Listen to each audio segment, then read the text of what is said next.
মা ছোটবেলায় আদেশ করে বলতো, কারো ঘরে ঘরে যাওয়ার দরকার নাই। তুমি যদি খেলতে চাও নিজের আঙ্গিনায় খেলো।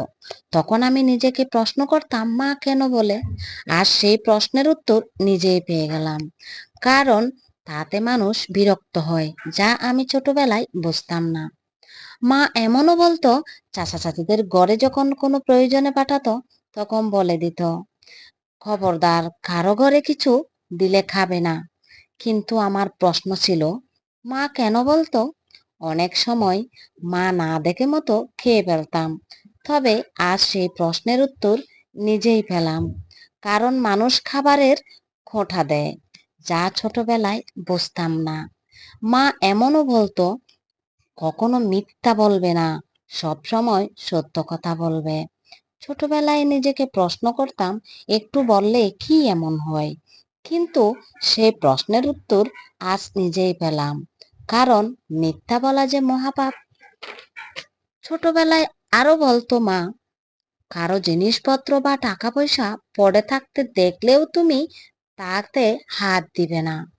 আমি মনে মনে প্রশ্ন করতাম, একটু নিলে কি হয়?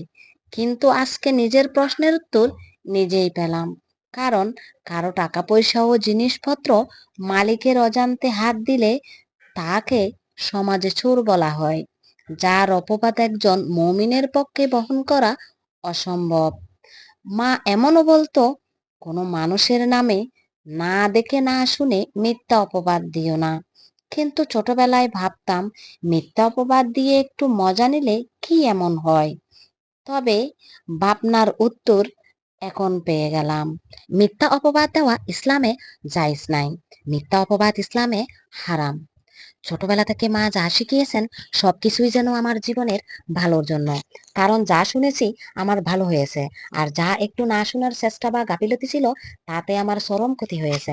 পরিশেষে বলবো, মায়ের সব কথা প্রকাশ করা সম্ভব নয়, তবে মায়ের আদর্শে বড় হয়েছি বলে আজও ভালো আছে, আলহামদুলিল্লাহ। মনে রাখবেন, এই পৃথিবীতে নিঃস্বার্থভাবে যেই মানুষটি ভালোবাসে সেই হচ্ছে একমাত্র মা। তাই সবাই মায়ের আদর্শ ধরে রাখার চেষ্টা করবেন, মায়ের কথা শুনবেন, মাকে কষ্ট দিবেন না। আই মিস ইউ মা। আল্লাহ হাফেজ।